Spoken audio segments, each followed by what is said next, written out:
É uma dúvida que o pessoal me pergunta muito, que é na escolha da residência. Quais critérios você deve levar em conta para escolher sua especialidade? Essa dúvida também é minha, porque eu já mudei a especialidade que eu quero inúmeras vezes. Por agora, graças a Deus, eu decidi que vou fazer cirurgia geral, porque eu até cansei de pensar tanto sobre o assunto.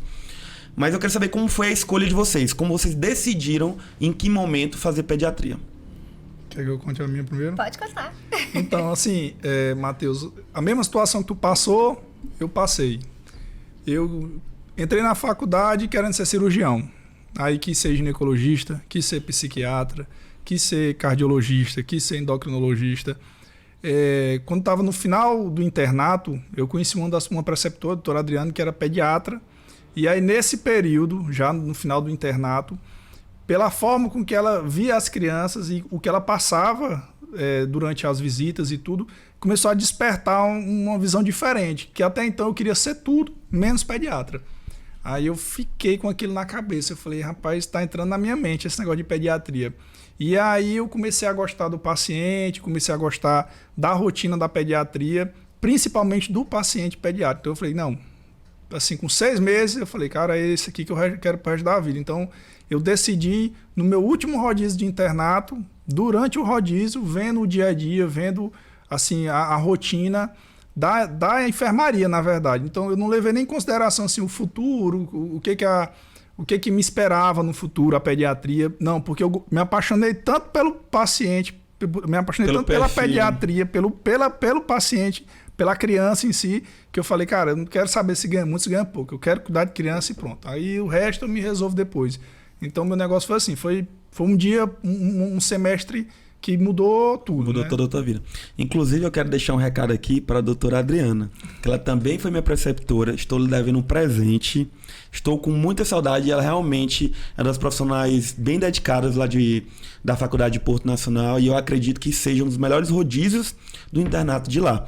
Eu não me apaixonei pela pediatria tanto quanto você, mas eu acredito que de aprendizado foi o rodízio que eu mais tive aprendizado durante o meu internato. Ela é maravilhosa. E você, meu bem?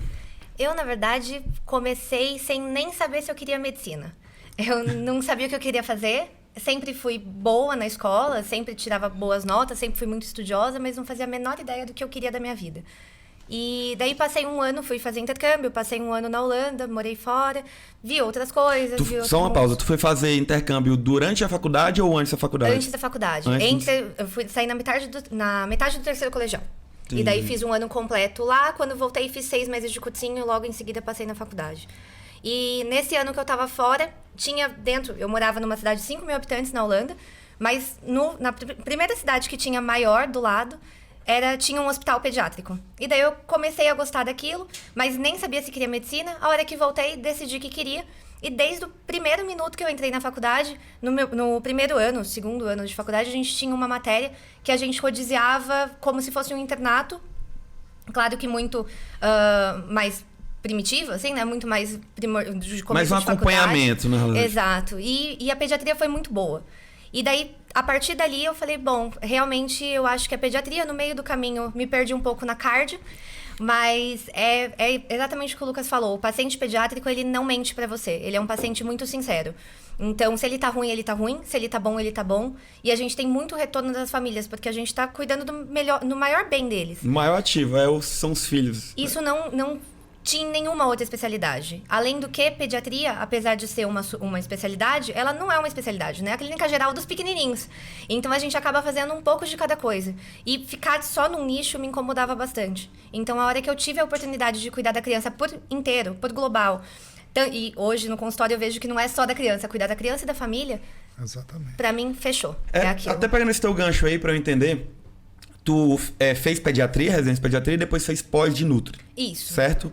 E daí na Nutri Pediatria, como é que é o acompanhamento com a criança contigo? Na verdade, a nutropediatria veio para complementar o meu trabalho hoje no consultório. Então, eu não atuo unicamente como nutropediatra. Mas sim, hoje em dia a gente tem 1 a cada 3 crianças no Brasil está acima do peso. Então, a questão alimentação sempre foi uma questão muito importante para mim, e a gente sabe que a base da saúde do que a gente tem hoje é o sono, alimentação e atividade física. Então, esse gancho da alimentação me chamava muita atenção. E eu sentia muita falta disso quando eu comecei o consultório, de ter uma base muito boa para conseguir falar de alimentação e de toda a parte de nutrologia mesmo, um pouco mais específica, especialmente voltada para a obesidade. Claro que a alimentação saudável no geral, inclusive para crianças que não estão acima do peso, mas a parte da obesidade era a que mais me chamava a atenção. Tanto é que eu nunca me interessei por nutrologia, por exemplo, hospitalar.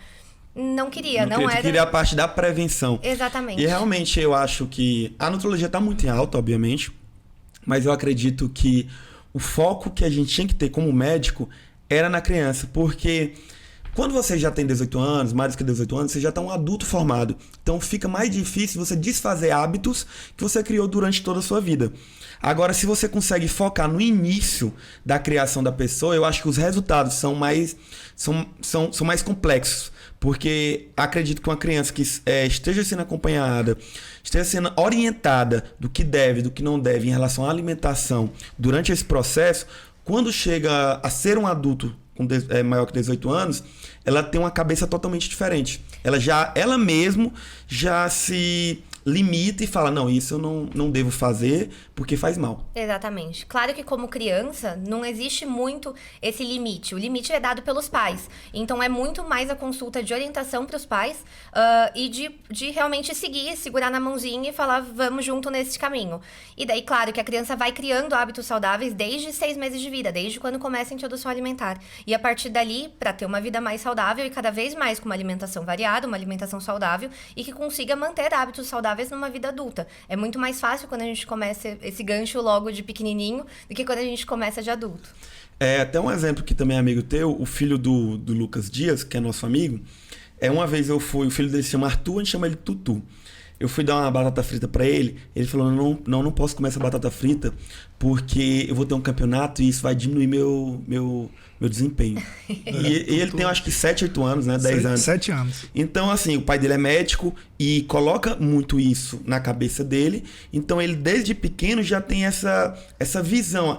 Ele pode até não entender como funciona, o porquê, mas ele sabe que aquilo pode atrapalhar ele de alguma forma. E isso é o ideal. Então, quando ele chegar com 18 anos, ele vai ter uma cabeça totalmente diferente do menino que não foi orientado ou que os pais não fizeram essa orientação correta. Exatamente. Mesmo a parte... Eu não sou muito terrorista alimentar em nada, né? Acho que uma alimentação saudável cabe também, por exemplo, uma batata frita de vez em quando, um chocolate, sei lá, o pessoal que gosta do chocolatinho todo dia depois do almoço. Tá bom, mas não cabe o todinho de manhã, o chocolate no meio da tarde, o hambúrguer da noite. E o refrigerante à noite pra fechar. Exatamente, não cabe muito dentro da rotina. Então, até essa orientação do que, entre aspas, pode, não pode, é importante dentro da orientação nutrológica e de alimentação, especialmente. Para mostrar pra criança que o saudável pode ser também comer o que ela acha gostoso, o que ela quer comer, mas também do outro lado. Eu brinco com o Lucas que eu faço reeducação alimentar até no meu próprio namorado, porque ele era super seletivo na alimentação e depois que a gente começou a namorar, cada vez mais eu coloco alguma coisa que ele não comia. Então, sei lá, abobrinha, o brócolis, couve-flor, porque é uma questão realmente de um hábito mais saudável. E quando você tem outra pessoa do seu lado que te puxa para fazer isso, no caso da criança, os pais, você fica um pouco mais disposto a fazer aquilo, alguém que está realmente disposto a fazer formas diferentes de uma coisa que você já falou que não gosta, para que você tente gostar.